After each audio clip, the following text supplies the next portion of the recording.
He was 8 weeks old and fit in the palm of my hand.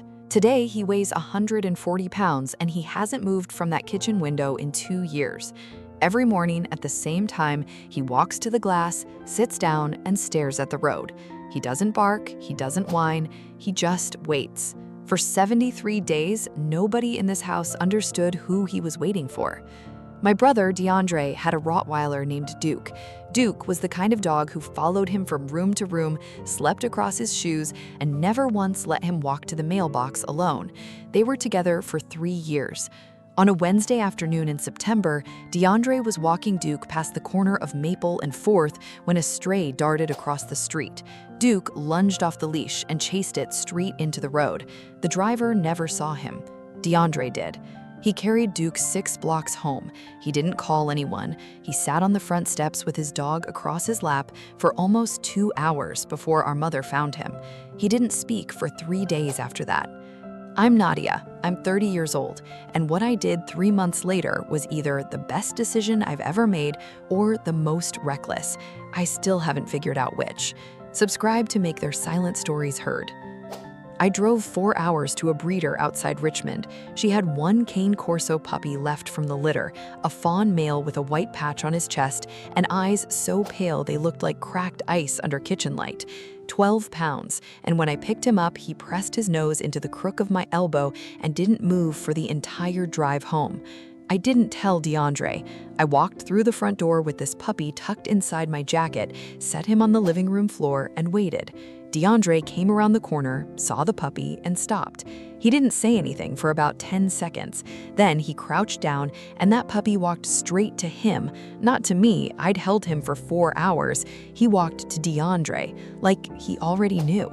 DeAndre looked up at me with wet eyes and said, "What did you do?" I said, "His name is whatever you want it to be." He named him Ice because of the eyes. For 3 months, DeAndre and Ice were inseparable. Ice slept on DeAndre's bed, not beside it, on it. All 30 pounds of him at that point, growing faster than any dog I'd ever seen, taking up more space every week. DeAndre taught him to sit, to stay, to shake, and then something else.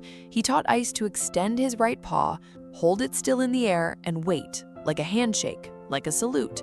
Every single morning before breakfast, before anything else, DeAndre would crouch down, put out his hand, and Ice would place his paw flat on his palm without a sound. I want you to remember that.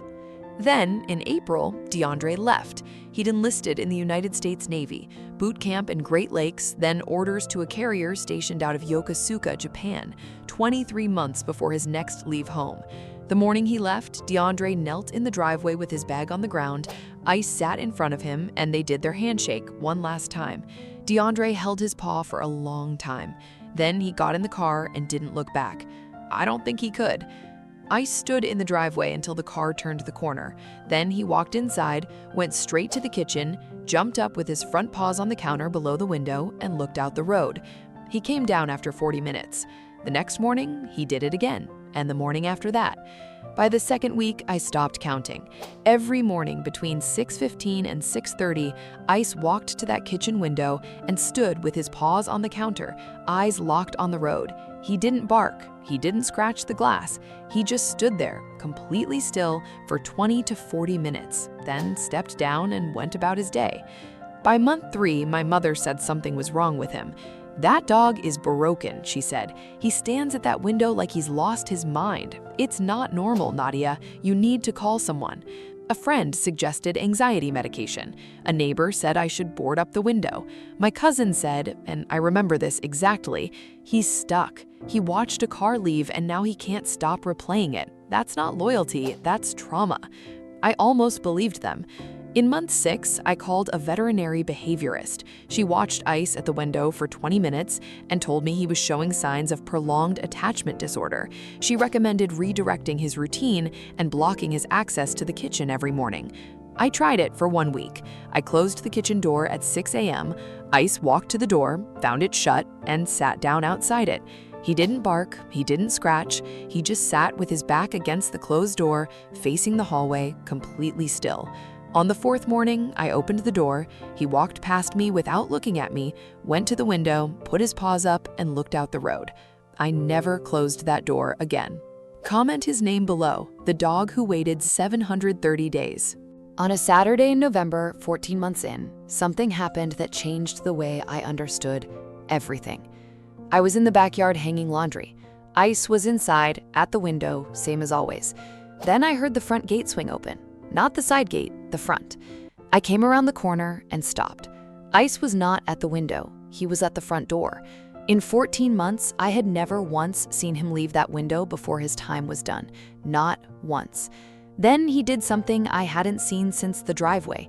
He sat down, lifted his right paw, and held it in the air. Still, steady, waiting. I opened the front door. It was the mailman.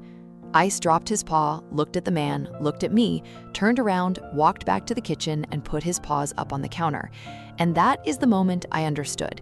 He wasn't replaying anything. He wasn't broken. He wasn't anxious. He was practicing. Every single morning, 140 pounds of Cane Corso stood at that kitchen window and rehearsed the moment his person would come home. And every time he heard a sound that might be the right one, he walked to the door and raised his paw. The handshake, the salute, the last thing they ever did together, and waited to see if this time it was him. It wasn't trauma, it was a promise he intended to keep. DeAndre came home on a Friday afternoon in June, 23 months after he'd left. He didn't call ahead, he pulled into the driveway in his dress whites, and before his hand reached the front door, a sound came from inside the house. One low, steady bark. Not frantic, not panicked, one bark. Like a single word. Here. I opened the door, and 140 pounds of fawn Cane Corso sat in the center of the hallway with his right paw raised, perfectly still, exactly the way he had practiced every morning for 730 days. DeAndre dropped his bag on the porch. He knelt down slowly, he took that paw, and for a very long time, neither of them moved. Ice is 3 now. DeAndre is home. Every morning at 6:15, Ice still walks to the kitchen window and puts his paws on the counter. He stands there for about 30 seconds now, not 40 minutes. DeAndre says he's just checking, making sure the road is still there, making sure nobody else is leaving. I think he's right. His eyes turned amber by his first birthday, but the name stayed. Sometimes I catch him standing at that glass, and I think about the boy who lost a dog on a road, and the dog who stood at a window for 2 years keeping a promise no one asked him to make. If you meet a dog who won't leave a window, don't call it broken. Sit with him and ask yourself what he's remembering, because sometimes what looks like a problem is just a promise you haven't understood yet. Was Ice waiting out of instinct or out of something no scientist has ever been able to name? Tell me in the comments.